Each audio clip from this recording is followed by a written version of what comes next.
नमस्कार, मैं हूं आपका दोस्त विजय विद्रोही। आप मुझसे जुड़ चुके हैं, इसके लिए आप सबका तहे दिल से शुक्रिया। अगले 8-10 मिनट में आपसे जुड़े रहने की कोशिश करूंगा। हमारे खास कार्यक्रम विजय फैक्टर में आप सबका स्वागत है। देखिए, राजनीति में कहते हैं कि एक हफ्ता भी ज़्यादा नहीं होता और हिंदुस्तान की राजनीति को देखा जाए तो 9 महीने में पूरी राजनीति ही शक्ल सूरत बदल गई है। 4 जून 2024 आप याद कीजिए, 303 पर से घटकर बीजेपी 240 पर आ गई थी। 2-2 बैसाखियों का सहारा लेना पड़ा था और अब लग रहा था कि इंडिया पॉलिटिकल फ्रंट यूं ही एक बना रहेगा और बाजी मार ले जाएगा। लेकिन उसके बाद के 9 महीने यानी 8 फरवरी 2025 आप याद कीजिए कहानी घूम कर कहां से कहां पहुंच गई है। गालिब साहब का एक शेर है, ये कहाँ की दोस्ती है कि बने हैं दोस्त नासे। नासे यानी प्रवचन देने वाले, ज्ञान देने वाले। ये कहाँ की दोस्ती है कि बने हैं दोस्त नासे। कोई चारा साज होता, कोई गमगुसार होता। गालिब कह रहे हैं, भाई दुख की घड़ी से गुजर रहा हूं मैं, तो दोस्त आ गए हैं प्रवचन देने वाले, ज्ञान देने वाले। भाई कोई मेरे दिल का हाल भी तो सुने, कोई मुझे ढंग का सुझाव भी तो दे। आखिर ये सब क्यों हो रहा है, मैं क्यों दुखी हूं, इसकी कोई वजह भी तो जानने की कोशिश करें। यही हाल इंडिया पॉलिटिकल फ्रंट में, या यूं कहा जाए कथित रूप से इंडिया पॉलिटिकल फ्रंट में हो रहा है। ममता बनर्जी का बयान है, रेवंत रेड्डी का बयान है, तारिक अनवर का बयान है, कुछ और लोगों के भी बयान है। गड्ढम गड्ढा हो रहे हैं सबके सब।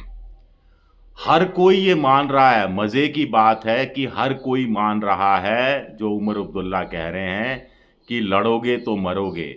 हर कोई मान रहा है कि अकेले अकेले लड़ोगे, एक दूसरे का साथ नहीं दोगे तो जैसे दिल्ली में पिटे, उससे पहले महाराष्ट्र में पिटे, उससे पहले हरियाणा में पिटे, वैसे आगे भी पिटोगे। लेकिन लेकिन पहले बयान सुनते हैं। ममता कह रही हैं कांग्रेस को दिल्ली में फ्लेक्सिबल होना चाहिए था, यानी इतना आक्रामक रुख नहीं अपनाना चाहिए था और आम आदमी पार्टी को और कांग्रेस को दिल्ली विधानसभा चुनाव में समझौता कर लेना चाहिए था, स्थितियां बदल जाती। ममता आगे कह रही हैं कि आम आदमी पार्टी को हरियाणा चुनाव के समय में भी इसी तरह फ्लेक्सिबल होना चाहिए था, कांग्रेस से समझौता कर लेना चाहिए था, कांग्रेस जो भी सीटें दे रही थी मिलकर चुनाव लड़ना चाहिए था। अगर ऐसा होता तो ममता के अनुसार हरियाणा में कांग्रेस जीत जाती और दिल्ली में आम आदमी पार्टी जीत जाती। बहुत अच्छी बात, ऐसा होना चाहिए था, नहीं हुआ। तो आगे क्या? तो ममता के अपने यहाँ कुछ होगा क्या, जहाँ अगले साल वहाँ पर चुनाव है?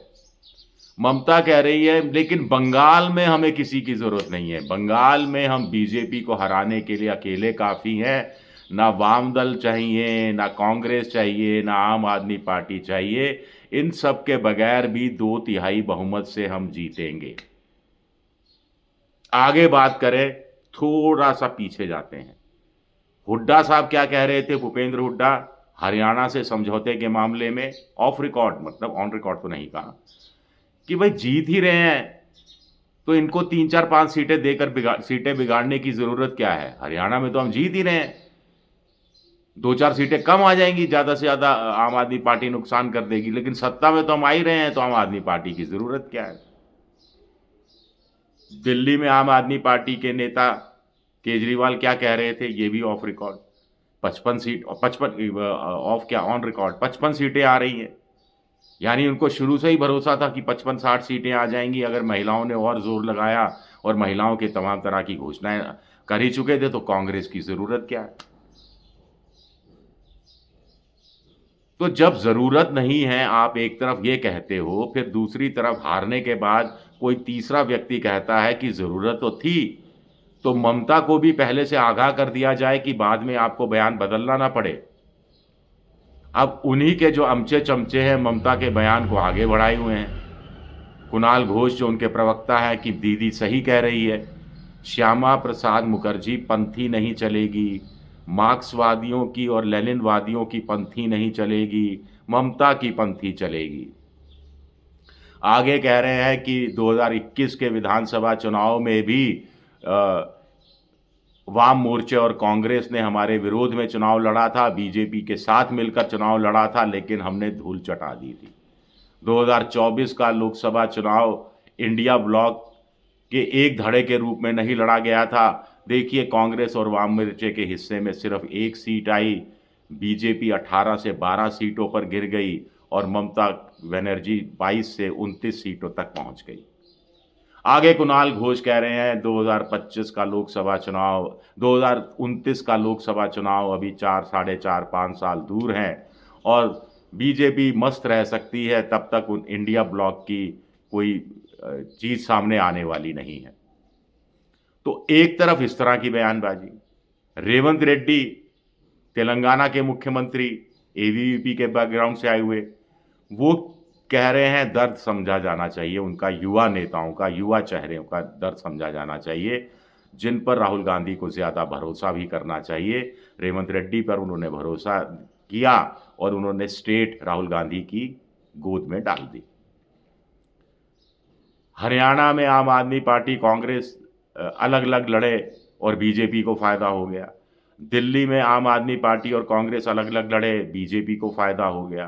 तो ऐसे अलग अलग लड़ते रहेंगे तो फ़ायदा तो एक ही पार्टी को होगा और उस पार्टी का नाम बीजेपी है।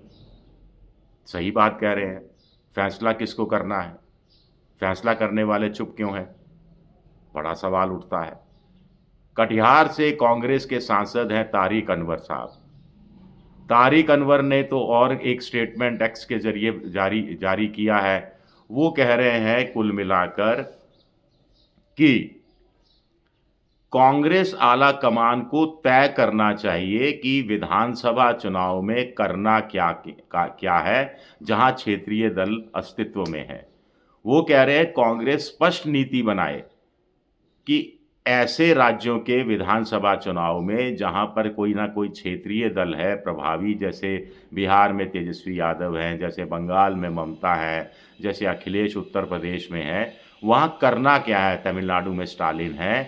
कांग्रेस को साथ जाकर मिलकर चुनाव लड़ना है या अकेले अलग चुनाव लड़ना है। कांग्रेस किसी रणनीति को तो घोषित करे।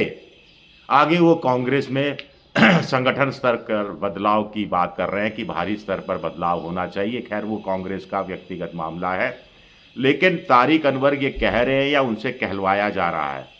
क्या राहुल गांधी उनसे कहलवा रहे हैं और वो टोह लेना चाह रहे हैं?